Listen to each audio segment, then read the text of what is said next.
thank you for coming out to ReginaCadabra. My name is Kent Wong. Before I start my set today, I would like to tell you a little bit about my background. I've actually been performing magic for about 45 years. As a matter of fact, this is actually how I put myself through university. So think about that for a minute. 4 years of undergrad for a business degree, 3 years of law school, 1 year of articles, thousands upon thousands upon thousands of dollars. This is what I do for a living. My parents are so proud they ran away from home. But seriously, it really is a fun thing, and it's become a bit of a family thing, and my wife really does not like that very much. You see, I have 2 daughters, and they both started getting interested in magic as well. But they don't like the tagline. My wife doesn't like the tagline that my daughters have started to use in their shows. When people ask, "What do you do for a living?" "I turn tricks for money." Not something a parent wants to hear, okay? But we're gonna have a little bit of fun here tonight. I am going to start with something. Usually people do a little bit of a warm-up routine, right? So you can kind of get comfortable with them. I'm just gonna jump into the deep end because Chris has already done such a fantastic job. I know I can't follow in his footsteps, so I'm just going to just pick up the pieces, okay? So all I need to do, let's see, sir, can I get you to come up and give me a hand? Right up over here. And what's your name, sir? Tim. Pardon me? Tim. Tim. Pleasure to meet you, Tim. And I'm going to get another person over here to help out. And can I get you to come up and give me a hand as well? Let's have a huge round of applause for both of these. And what's your name? Mike. Mike and Tim. Now, the two of you, do you know each other? No. No? Okay. This is going to be a little experiment in teamwork, okay? But all we need you to do, Tim, I need you to back up just a little bit here. Excellent. And Mike, you're perfect there. It's Mike, right? Yes. Okay, perfect. Yeah. Now, all I need you to take both hands, stick them straight out in front. Okay, back to your waist. Excellent. Up in front. A little bit higher. Bring your hands together. Face everybody in the audience. Right. On the count of 3, I want you to bow. 1, 2, 3, bow. Excellent. Perfect. Hands to the side. Right. Now, Tim, just turn around this way just a little bit. Mike, turn around this way a little bit, just like that. We're going to do the exact same thing. Hands to the side. Up. A little bit higher. Hands together. On the count of 3, bow. 1, 2, 3, bow. Back up. And fight! Some people actually do that, but you know we're gonna try for a non-violent type show tonight. Okay, so. What I am going to do is take a little deck of cards out here. Now, do you play cards at all? A little bit. You do? Excellent. Now, what we're going to do, it's very simple. It's not really a card, it's not really a gambling routine or anything like this. All I'm going to do, I'm going to hold both my hands out flat like this. I want you to just deal out 1 card at a time, 10 cards into my open hands. Does that make sense? 1, 2, 3. Count as loud and as slow as you can here, just like this, okay? So everybody can hear, right? Just 1, 2, 3, 4, 5, 6, 7, 8, 9, 10. Perfect, perfect. Now, Mike, were you watching? I was. You were. Tim, can you hand the deck over to Mike? Excellent. Now, Tim, 10 cards. What I want you to do, I'm going to hand you these 10 cards. I want you to sandwich the cards in between your hands like that, 1 on top, 1 on bottom. Don't let anything in, don't let anything out. Can you do that for me? Excellent, just like that. Sandwich them, 1 on top, 1 on bottom, just like that. Now, your turn. 10 cards. 1, 2, 3, 4, 5, 6, 7, 8, 9, 10. Perfect. You did that really good too. You see how Tim's sandwiching the cards? I want you to do that too. Just sandwich these cards, 1 on top, 1 on bottom, just like that. 1 hand on top, 1 on bottom. Now, you've got 10 cards. You've got 10 cards. In a second. Thank you.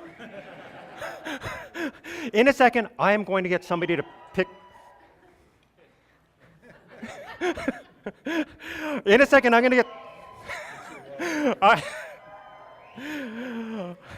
They got the pole up there. He's dancing. But in a second, I'm going to get somebody to pick a number between 1 and 10. We're going to use these cards to do it. Aces will be 1, right? Jacks, queens, and kings will be 10, right? Ma'am, right over here. I'm going to go through like this, and you say stop somewhere in the middle. Perfect, right there. Right, see the card? What number did you stop at? Doesn't matter the suit. What number? Pardon me? 3. A 3. Everybody sees a 3? You see the 3? You see the 3? You see the 3? Tim, you see the 3? You see the 3? I do. Good man, good man. Okay. All I need you to do is concentrate on the number 3. Don't worry about the suits or anything like that. Think about the number. Picture it in your mind. Tim, imagine one of those cards getting thinner and thinner, almost transparent so you can see through it. It's floating up through the bone, through the skin, through the hand, coming up through the air, landing on the back of your hand, Mike, sinking through the skin, through the bone, and boop, landing inside your tightly closed fist. Here comes card number 2, fluttering up through the bone, through the skin, fluttering up like a bird in the air, flying through the sky, gently landing on the backside of your hand, nesting in your skin, burrowing through the bone, and landing inside your tightly closed fist. Here comes card number 3, evaporating like a droplet of water, coming up through the bone, through the skin, up through the air, and gently raining down on the backside of your hand, melting through the skin, through the bone, and boop, landing inside your hand. Tim? Yeah. Did you feel it happen? Can't say as I did, no. Did you feel it happen? Not yet. Okay. If this worked, you should no longer have 10 cards in your hand. You should only have 7 cards in your hand. If you do actually only have 7 cards in your hand, everybody here in the room is going to yell, scream, clap, and cheer as loud as they can, just like this.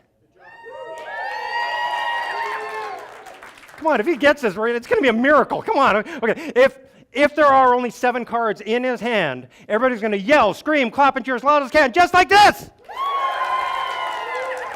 That's what we want to hear. Nice and loud, nice and slow. I have every confidence. You count them out in my hand. 1, 2, 3, 4, 5, 6, 7 cards, ladies and gentlemen. Let's hear it for Tim. All right. Mike? Pressure's on, buddy. Pressure's on. If this worked, you should no longer have 10 cards in your hand. You should have 13 cards in your hand, 3 more than what you started with. If this works and you have 13 cards in your hand, everybody here is going to yell, scream, clap, and cheer as loud as they can, just like this. But if you don't have 13 cards in your hand, everybody in the room is going to boo as loud as they can, just like this. They're good at booing. I have every confidence in you. Nice and slow, nice and loud. Here we go. 1, 2, 3, 4, 5, 6, 7, 8, 9, 10, 11, 12, 13 cards, ladies and gentlemen. Let's hear it for Tim and Mike. Thank you guys so much. Thank you. Oh my goodness, oh my goodness, oh my goodness. You know, quick question here. How many of you are Harry Potter fans? Some Harry Potter fans out there? There was a phenomena that happened about 20 years ago where people would actually line up at midnight at bookstores waiting for the Harry Potter release of books. And I remember I was actually performing in Scottsdale, Arizona one year when I got a phone call from the Indigo bookstore in Edmonton. It said, we need you to fly back right away because the Harry Potter release is coming up and we need you to perform. And I thought, well, okay. But at that stage, I hadn't really read that latest book yet because it wasn't out yet. I had read the previous ones. And I decided to perform this particular trick, a little story about Harry Potter. I'd like to share it with you today. Once upon a time, a long time ago, there used to be 3 close friends. 1, 2, and 3. The youngest and the smallest, his name was Harry. The middle child, his name was Ron. And the oldest and the smartest child, her name was Hermione. Ron, Harry, and Hermione went to the same school, Hogwarts School of Witchcraft and Wizardry. They spent all of their classes together and most of their spare time together. And it came to a point where it became almost impossible to tell one apart from the other. Then one day, a terrible monster attacked Hogwarts. A giant snake invaded the basement of Hogwarts School. Ron, Harry, and Hermione decided that it was up to them to go down into the dungeons and try to save the students from any harm. In very short order, Ron got separated from the others. Wanting to make sure that he didn't come to any harm, he asked Hermione to stay behind and make sure that Ron was protected. Meanwhile, Harry went on by himself to face the deadly snake. He snuck up behind the snake as it slithered and crawled and crawled and slithered. And he found one of the snake's deadly fangs that had fallen out. And he snuck up behind the snake and he stabbed it, cutting off its head. But it was a magical snake. And it kept slithering and crawling and crawling and slithering and slithering and crawling until it reached its severed head. And right before Harry's eyes, that snake came to life once again. It was only at that stage that Harry started to realize that with a magical snake, there was only one way to kill it, and that was with the mythical sword of Gryffindor.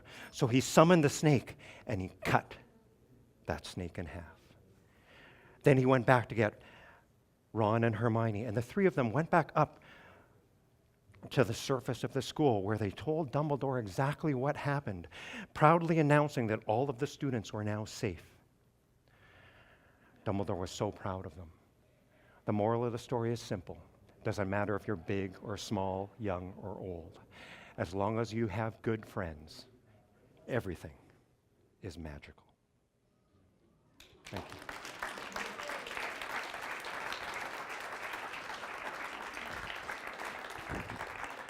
There is a division of magic called mind reading. Okay, ESP, that kind of thing. All right. It says that different people have different levels of ESP, different powers of ESP. I thought we would test some of this out here tonight. The ability to send and receive thoughts. I just need one person to help as a control group person. Can I get you to come up and give me a hand? Come on up here. Let's give her a huge round of applause as she comes up. Thank you so much. I'll get you to stand right there. And what I'm going to do is I'm going to give you this bag. Make sure it's an empty bag, okay? It's nice and empty? Perfect, yeah. Excellent. Now, sorry, I forgot to ask your name. My name's Abby. Abby, my name is Kent. Pleasure to meet you. Abby, we're going to take this bag, we're going to fold it up like that. I want you to just hold on to it. Don't let anything in, don't let anything out until it's time to do so, okay? Now,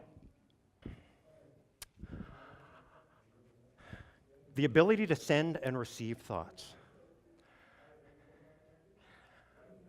I want you to think, just don't say it out loud, but just think of a color, any color you want.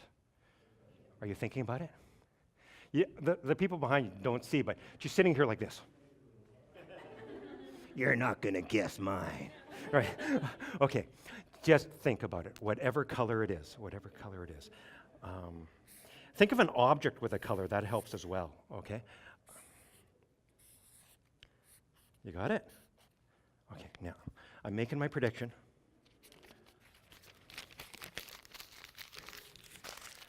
Abby, open the bag. I'm going to drop it in the bag, and I want you to close it right away. Just close it. Excellent. Okay, good job. I've made my prediction. Abby's holding the bag closed. I cannot change my mind. In a very loud, confident voice, tell me what color you picked. Purple. Huh?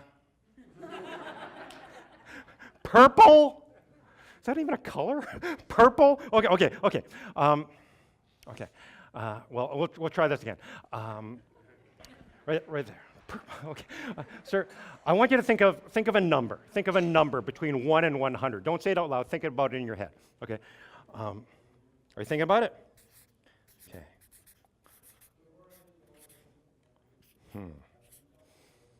Got it? Okay. Abby, open up the bag. Close it up, close it up. Okay, I've made my prediction. I cannot change my mind.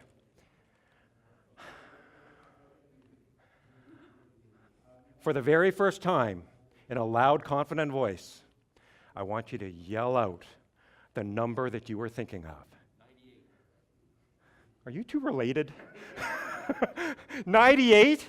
Oh, okay. Okay. You know what? We proved it just a minute ago. I'm a little bit better with cards. So what I'm going to do, I'm going to Abby's helping you out. So you came with Abby, so they're going to think we're in cahoots, right? Right here, right? I'm going to go like this. Just say stop somewhere in the middle of the deck. Stop. Right there? Excellent. Take that card. Don't show me. Don't show anybody else. Just take it, look at it, put it face down on your chair, and sit on the card. Got it? Yep. Okay, perfect. You saw the card, though. Okay, perfect. Now, this is the hard part. Okay. I'm going to try to get the image of your card. Concentrate on it. Think about that card. If it's a red card, think red. If it's a black card, think black. What's going to happen is this. The image of that card, you might feel this. It's going to feel weird. It's going to slowly get warmer. It's going to start to wiggle. It's going to rise up through your butt, up your spine, in your brain, through your eyes, and it's going to pierce my skull. One warning. If you fart, I die! Okay? Think about that card. Got it? Okay. Now.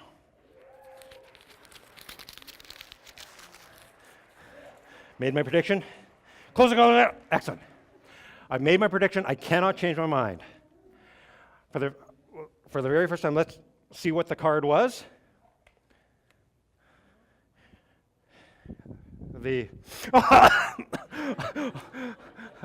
Okay. That'll work. The ten of spades. The ten of spades? Okay. Abby, what I want you to shake up the bag really good. Now, you will recall that I made my prediction in each case before you told me what color, what number, what card you picked. Abby held the bag. There's no way I can change my mind. Abby, open up the bag. In your best Vanna White impression, reach into the bag dramatically, pull out one of those. Yeah. Right here, right here. Close the bag, close the bag, close the bag. Okay, perfect, perfect. Now, here we go. Let's see. In each case, I made the prediction before you told me what you were thinking. You pick the card. It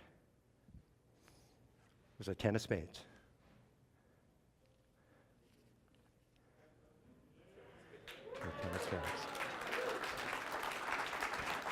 Abby, shake up the bag, shake up the bag, shake up the bag. Hurry. Open. Yeah, Vanna White. Yeah. Close the door. Okay. Again, I made this prediction beforehand. Who picked the number? Right there. What number did you pick? Again, the prediction was made before you told me what number.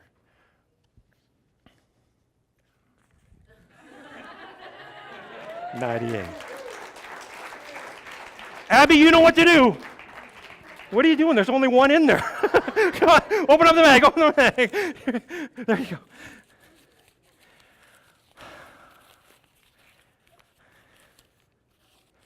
What was your color again?